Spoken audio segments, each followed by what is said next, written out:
Welcome to the Feminine Waters podcast, where we discuss dating, relationships, celibacy, and the divine feminine. Welcome to the Let's dive Feminine in. Waters podcast, where we discuss dating, relationships, celibacy, and the divine feminine.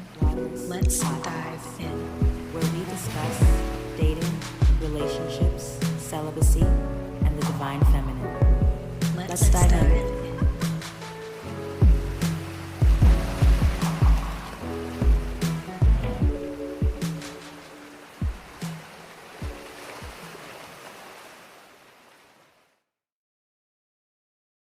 Hey everybody, welcome back to the Feminine Waters podcast. I am Tiffany. And I'm Chiquita. And we're here today to talk about honoring your preferences in relationships. So let's talk about that. Let's get into it. I love this topic. I think it's very, very important, especially, in today's dating scene. Everybody's out here trying to get chose, right? But at the same time, because of not just like media, but social media, people really feel as though that they can kind of like build a person, like build the perfect person for them.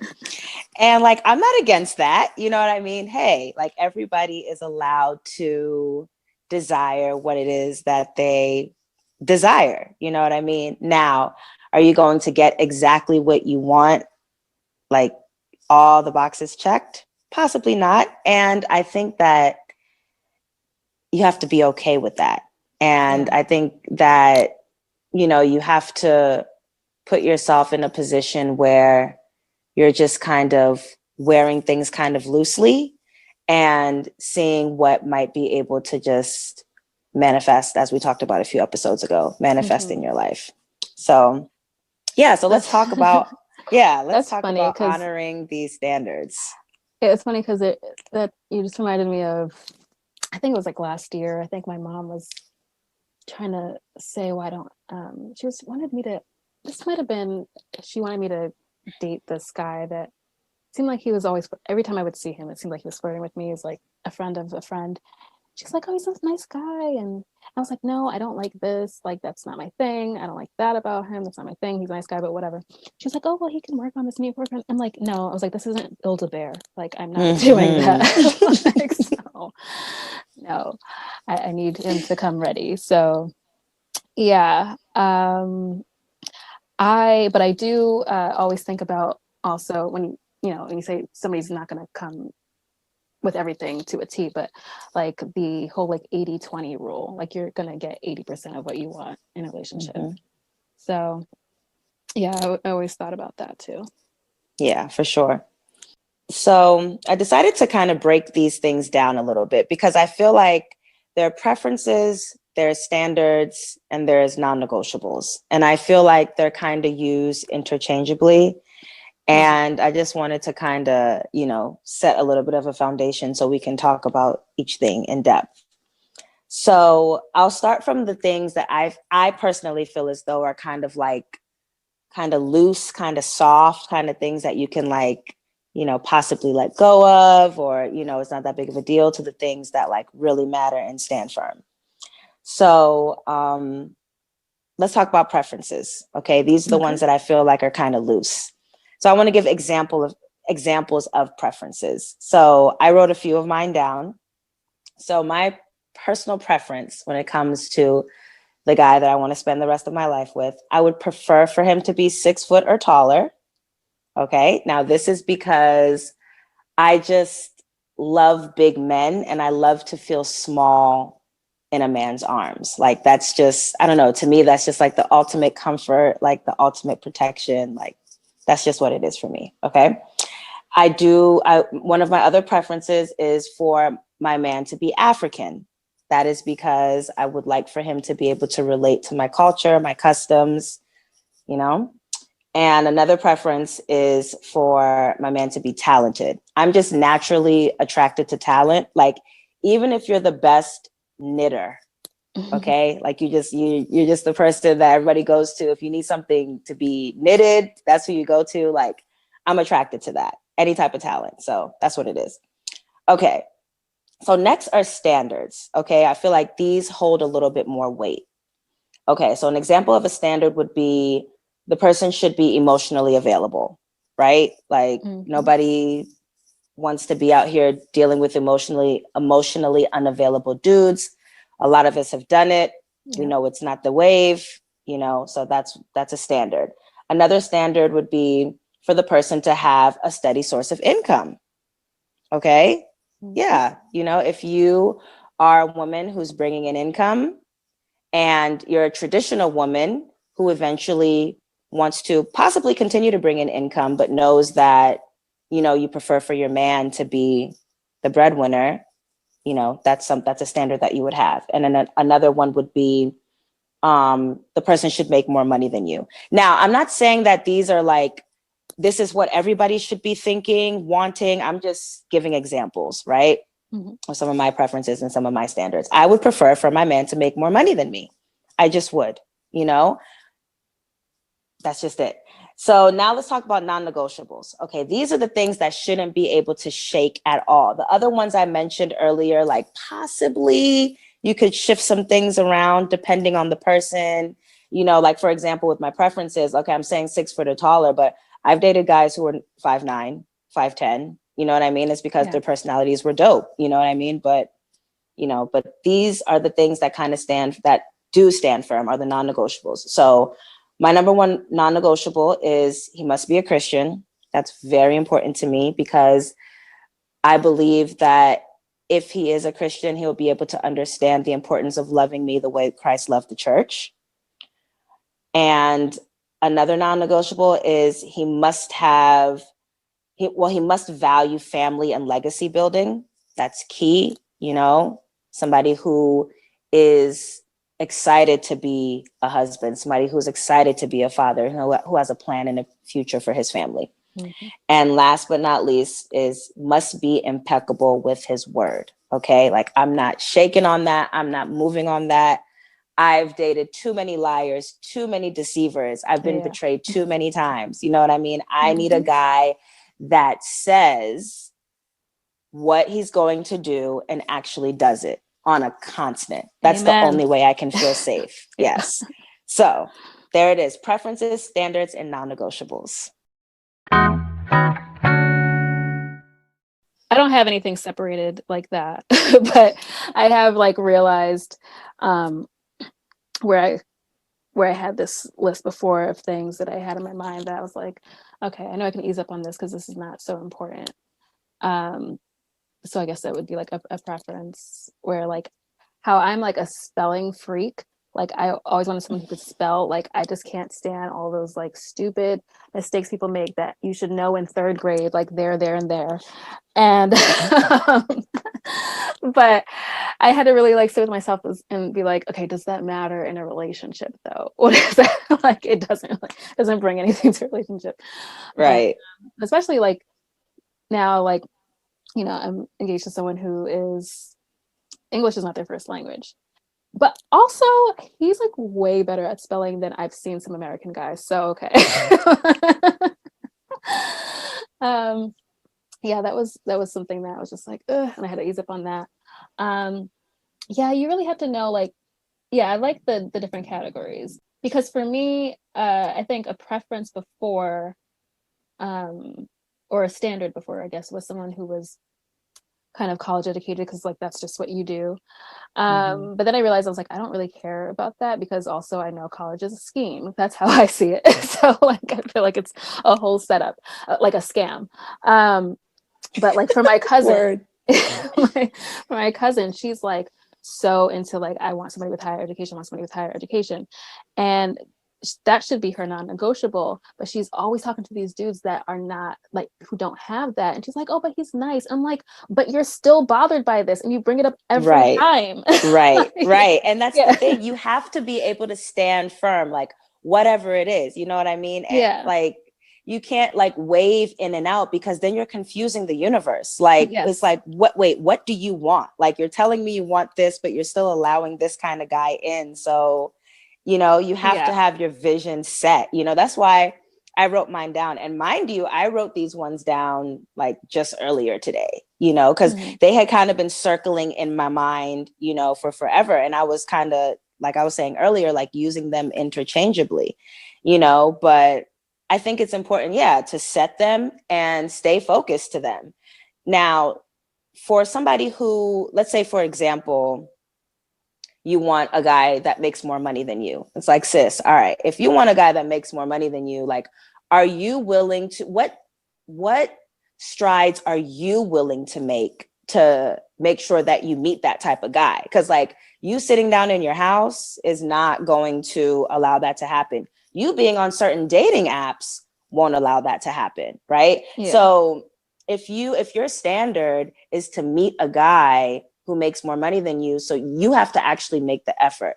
I just heard this on Clubhouse like day before yesterday. There are coaches, there are women who will coach you on where to go to find high income or high earning men. They'll tell you what parties to go to, what circles to be in, like, you know what I mean? And sis, that's an investment. Like, so if you want that, you might have to drop a couple of racks to make sure that you attain that type of man. Like, you know what I mean? You can't be somebody who is just out here being quote unquote regular and expecting, you know, a high, quote unquote, high value man. Yeah. What work are you putting in? Yeah, you have to dress the part. You got to pay for that fancy dress to show up at the country club. Yeah. Yes, all of that. You have to change your circle of friends. Yeah. You have to change your network. So that's the thing. I feel like so many people are out here just like wishfully thinking and wishfully wanting, but you actually have to put out that effort to be able to get something in return,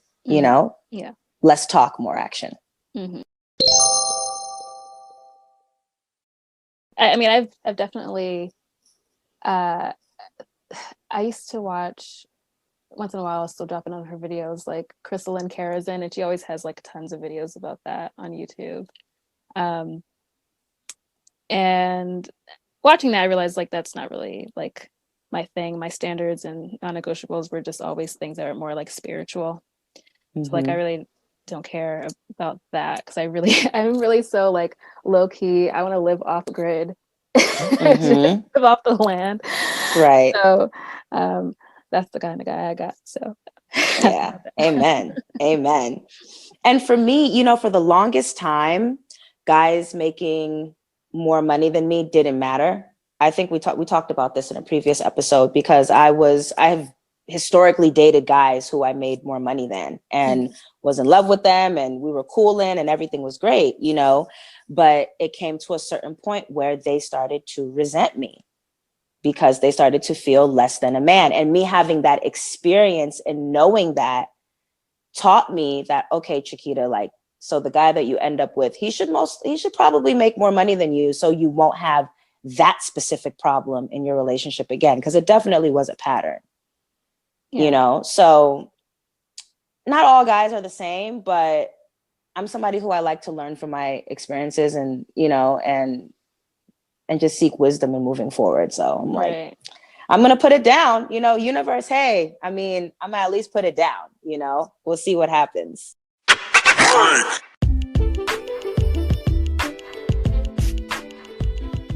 Hey everyone, this is Tiffany from the Feminine Waters podcast, and I am a self-development coach, and I help souls that are yearning for authenticity and peace in their lives to experience personal freedom and to show up boldly so they can live authentically and reach the people that are waiting to benefit from their soul's mission. So if you want to know anything more and see any of my work as well, go to mellowvibes.com. That is mellow, MELLOW, and vibes with a Y, that's VYBES.com,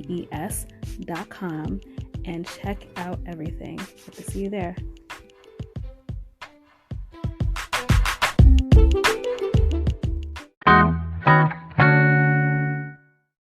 Yeah, it's definitely learning from experiences, because there were some things that I had as a preference. And I realized, no, this is actually like more important than I thought. Like your non-negotiable is the person being Christian. And like, that was never a non-negotiable for me. But I mean, it was really as long as the person wasn't an atheist, because I was just like, I just don't understand how you don't believe in anything. But it was really like, oh, this is, although I have actually gone out with like atheists. I don't know how that happened.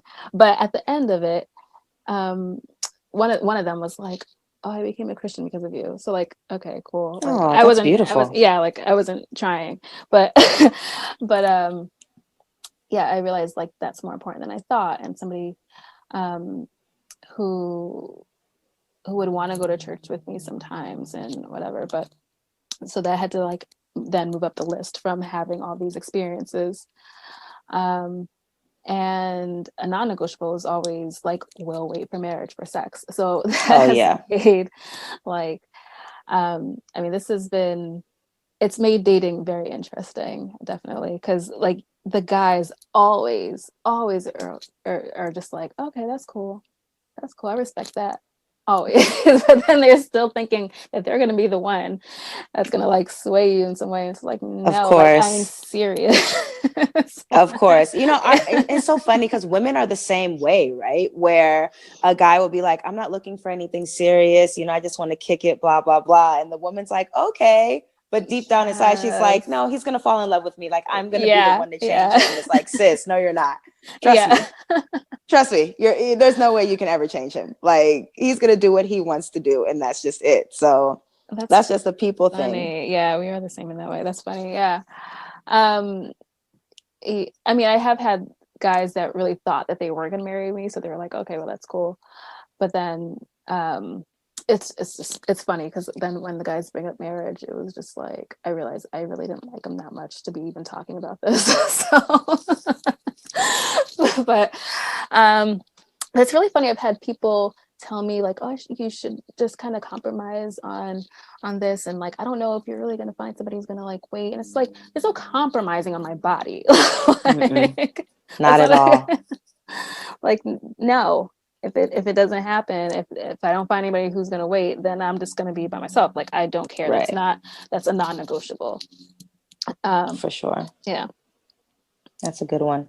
I'm glad you brought up the religion one too, because that's something else that became a non-negotiable just within the past few years. Because before, I wasn't checking for religion at all. Like, there was a guy that I was in like a 3-year situationship with, and he was Muslim. And I sincerely thought that there was a possibility there for us to get married. You know what I mean? Mm-hmm. But, you know, and this has nothing to do with his religion. These are two separate things, but he was ridiculously toxic. Like, just like, he brought the worst out of me. I brought the worst out of him. Like, you know what I mean? Mm-hmm. And, you know, in him being Muslim, he was inclined to polygamy, right? Because his father had 3 wives, you know, so that was just like normal to him. So I guess I could have respected him more in a way where because he was married, he was divorced by the time we were together, but he was married and he cheated on his wife. So it's like, you know, it's like, all right, well, you're Muslim, like, polygamy is normal in your society. Why cheat on your wife? Why not just bring that person on as a second wife? You know what I mean? Right. And I just saw, like, because he's the only Muslim person that I'd ever considered, and not to say that all Muslim men are like this, because they are not. I have not interacted with enough to even make that assumption. I'm just saying that. But me having the experience being in it, I realized that it wasn't for me. Whereas my religion, Christianity, says one man, one wife, you know, and if you are moving outside of that, you know, it's like, you know, I feel like people can really hold you accountable for that. And if you have a strong Christian community, people can hold you accountable for that. Yeah. And it's something that can be reconciled. So here's another one that was like a standard that I had to move up to non-negotiable. It was the person not having kids. As someone who was like, I haven't really been in that many relationships, probably more situationships than relationships. And I was just like, no, when I get in a relationship, I want to be the priority. And if you have a kid, you're the priority. But then I started dating somebody who had a kid. Like, he was like one of my customers when I worked in a restaurant. And we just started dating because he would come all the time just to see me. And he was like super sweet, but then it's like he had a kid, and it was just like always like not enough time. And I hated that. And then I was like, I'm never gonna do that again. But then I did. It was like 2 years ago. I was on Coffee Meets Bagel, and I was talking to all these guys, and there was this one guy. I was just like, again, with trusting your gut and your trusting your intuition, I was like, he's cool. We can just be friends. I'm not going to date this person. He's like a divorced, guy with 3 kids. But then I ended up dating him because I went on a date with him, and I was just like, wait, crap, I like him. And I should have stuck to my guns, because it was just like, I was really trying to do all these kind of calculations in my head about like how I can actually be a stepmother and all this stuff to like 3 kids who are like teenagers. and then it was also going against another one of my standards I had set, that I didn't want somebody who had like essentially another life before me, like he'd been married for 15 years, and I didn't want that. I wanted somebody who I could have like totally new experiences with. Right. And I was like falling for this dude.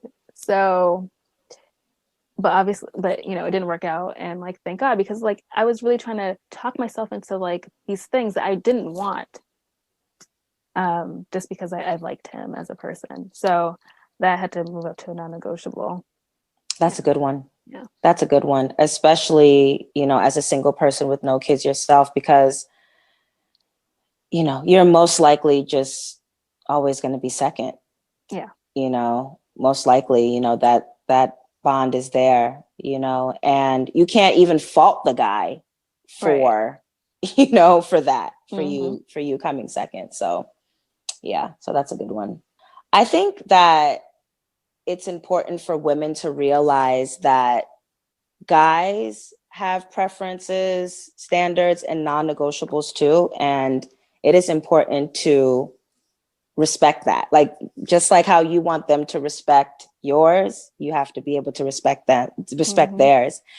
And I'll say there's just a quick story. Like, one of the guys that I'm getting to know right now, he was like, he played basketball in college. He played professionally, he's like a coach now, all this stuff. And he's 6'4". And he asked me how tall I was, because we hadn't met in person. And automatically, like, I got shook, because what I know is that athletes, they most of the time, they want to have children that are athletes. Right. Mm-hmm. And so I'm like, yo, this dude's asking me how tall I am so he can know if like we're compatible, like if we have a baby, if his baby's going to be tall or not.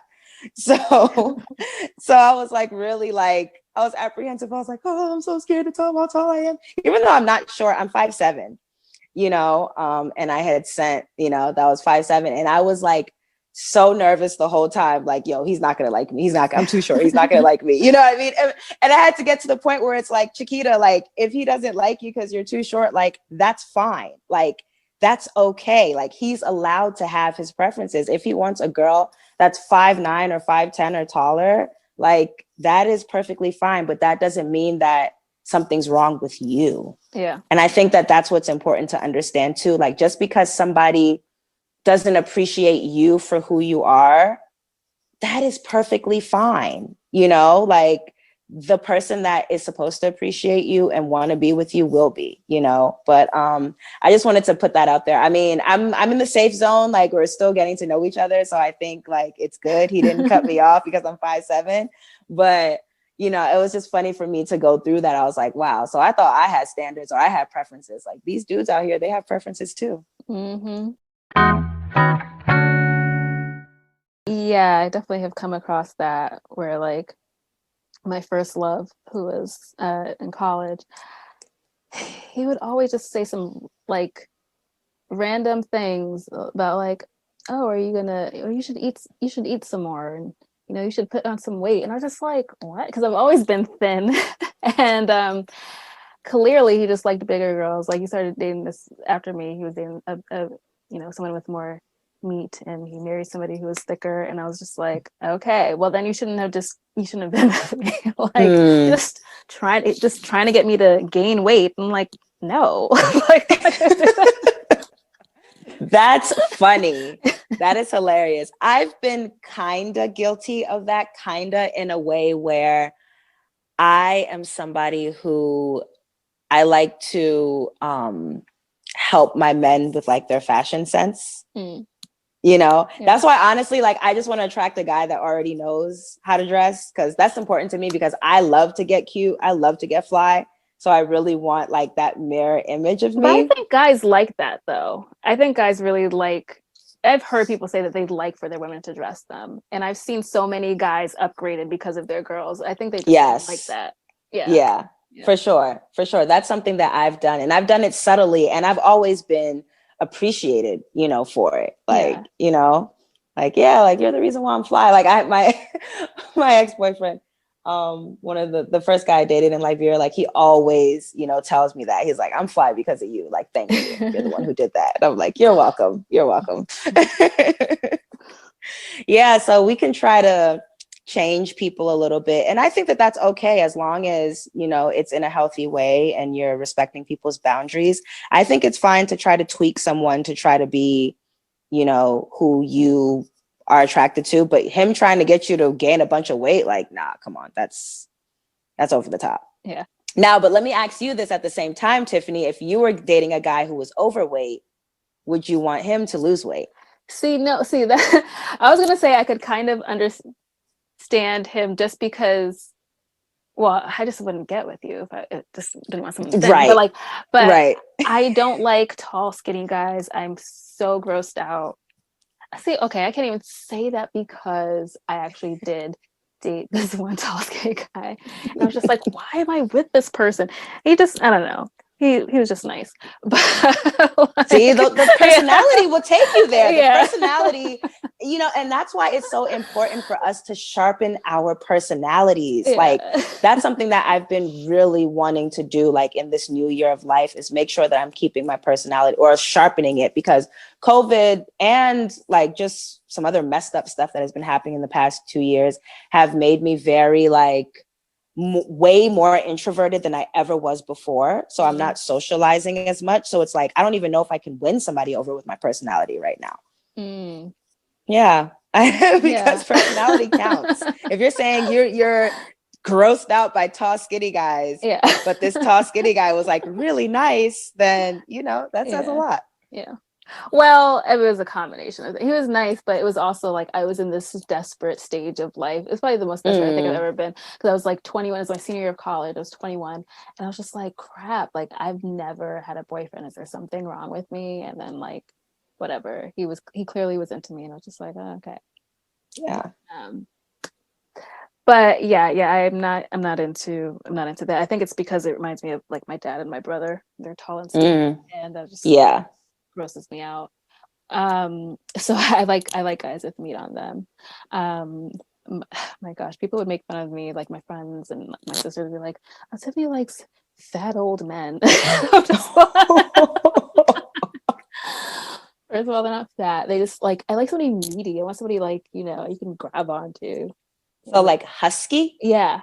Okay, husky. Yeah. You know, so yeah, there are women that are into that. I have a friend who's into that. Like she likes like a little belly, you know, like you're into that, Tiffany? A little thick. Yeah. Like, you know, kind of like maybe like a football player's build kind of. Okay. Yeah. That's hilarious. Yeah. For me, I'm not attracted to bald guys because that reminds me of my dad.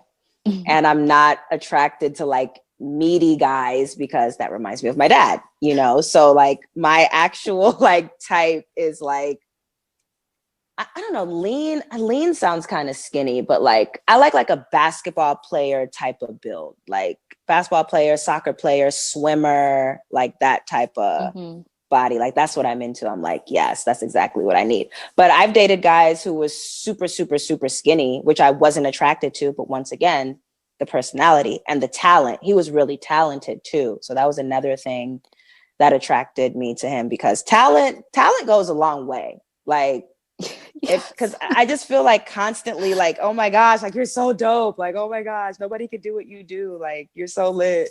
You know, it just really, it does something to me.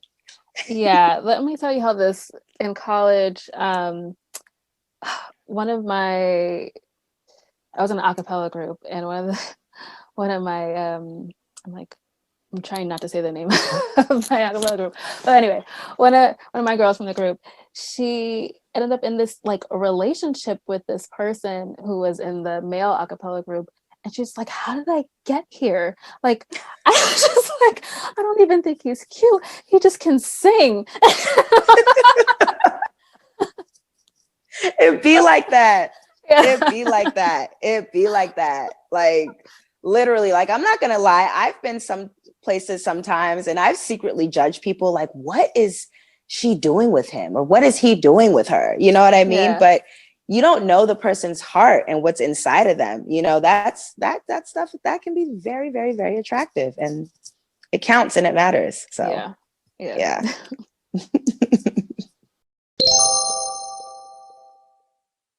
How do you go about like sticking to the standards and the non-negotiables? How do I go about it? I mean, to me, it's easy because it's like, it's either there or it's not, you know, like, because to me, non-negotiables are things that are going to make me feel safe. So if I'm not getting those things, it's just not a good fit. I don't feel safe. I don't feel secure, you know? So that's important to note, you know, safety in your non-negotiables. When it comes to standards, like we said, standards have a little bit of wiggle room, but you gotta, I mean, I don't know, like if you're emotionally unavailable, right? Like, let's say you're emotionally available, that's one of my standards.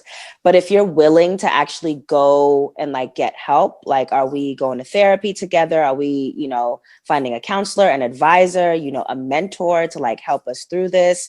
If you're absolutely not open to that, then it's like, okay, I can't shake on that. You know what I mean? You got to go, you know? So I think that there's definitely, there's always room, but you have to see what makes you feel comfortable and what makes you feel safe.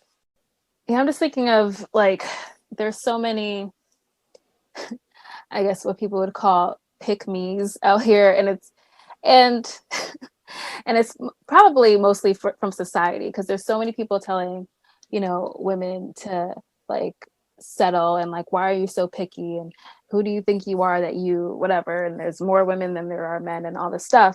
And it's just like, I can see how it'd be like hard to, especially if you are somebody who hasn't like worked on yourself and you don't, you know, maybe low self-esteem or something, to be like shaky on that, and to be like, well, you know, this person likes me and they're nice and whatever. But yeah, like, I guess, how would you go about, well, I guess maybe the first step would be just to work on yourself, which a lot of people just don't want to do. True. Funnily enough, but or they don't even know that they need to. Yeah. Because it's easy to, like you said, it's easy to like stay to your non-negotiables and your standards, but like that's because, you know, you've worked on yourself, and I've worked on myself, so I can like, you know, be strong in that. But when people are just like not self-aware, that's when it kind of goes downhill. So. Yeah, definitely. You're going to make a lot of mistakes if you're not self-aware. You're not focused. So you're literally just winging it, like just trying. And I know, because I've been there, you know, exactly. And it's crazy because I thought I knew what I wanted. Like I really did, you know, but once you're in it, you're like, no, this is actually not what I want at all. I never want to see or hear anything like this ever again. I'm going to do everything in my power to make sure that doesn't happen, you know?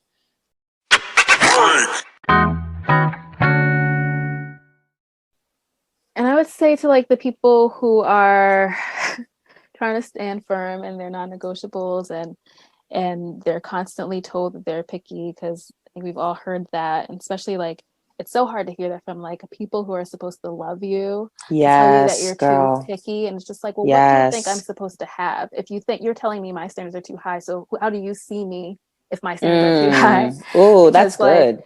yeah, like I think that's a problem, and it's really hard to be like told that um by people who are supposed to like care about you and think you are the ish, so that you should deserve Yeah. all of that. I would, just stand firm. It's coming. Like I've been told that for so long. I remember being so pissed at my brother one day, calling me. I remember I was at work on my break, and he's just like, I don't really know what you're trying to do here, because you've just been single and you've just been like, I don't know what you're waiting around for. You're not going to find a guy who's going to wait for marriage. That's ridiculous. And I was just like, I was just pissed. And I was like, how dare you tell me that is- anything, number one, yeah. about dating? You've been with the same person since you were 14. You know nothing. Don't talk to me about anything. And I was so heated. And it's like,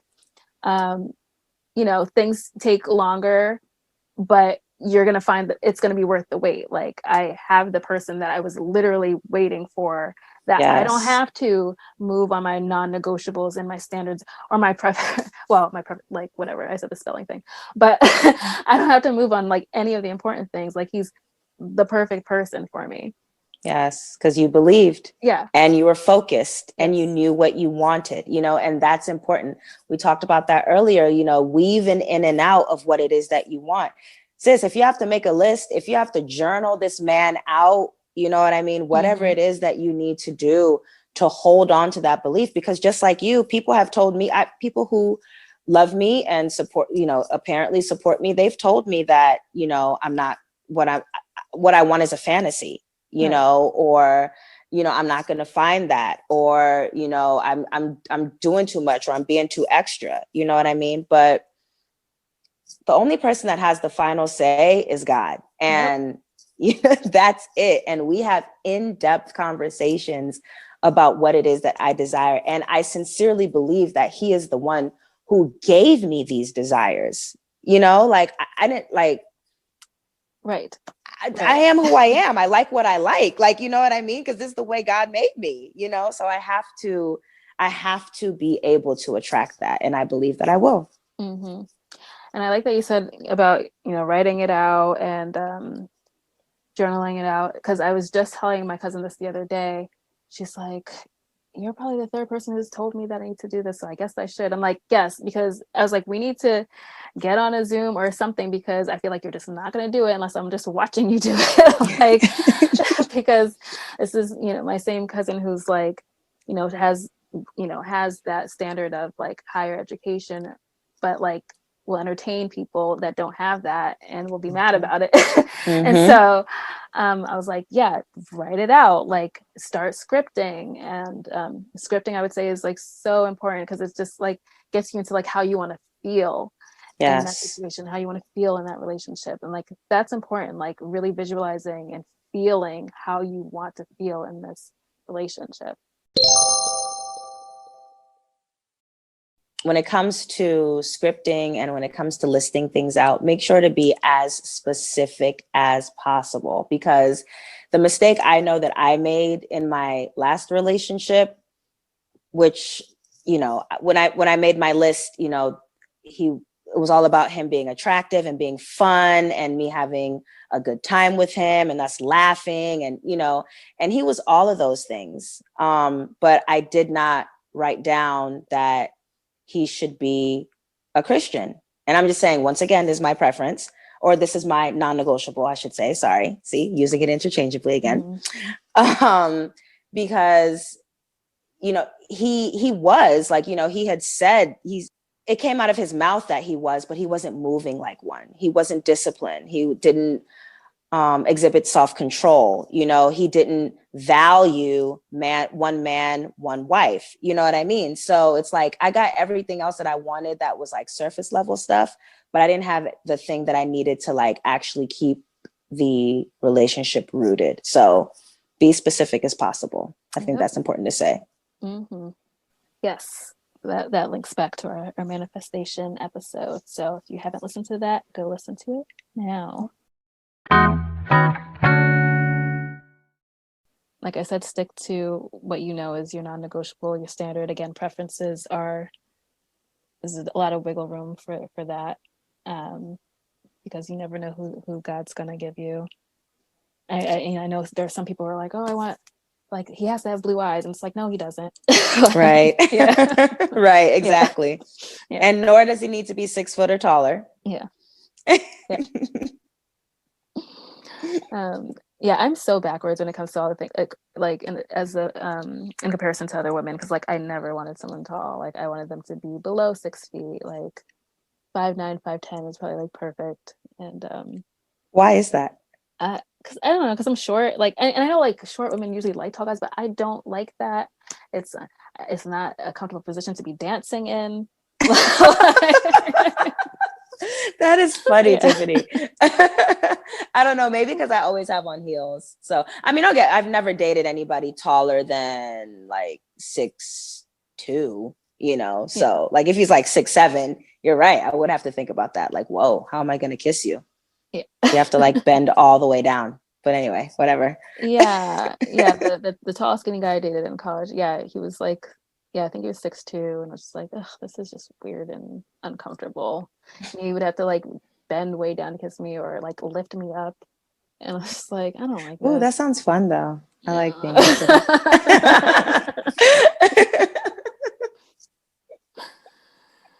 I'm like, no me gusta.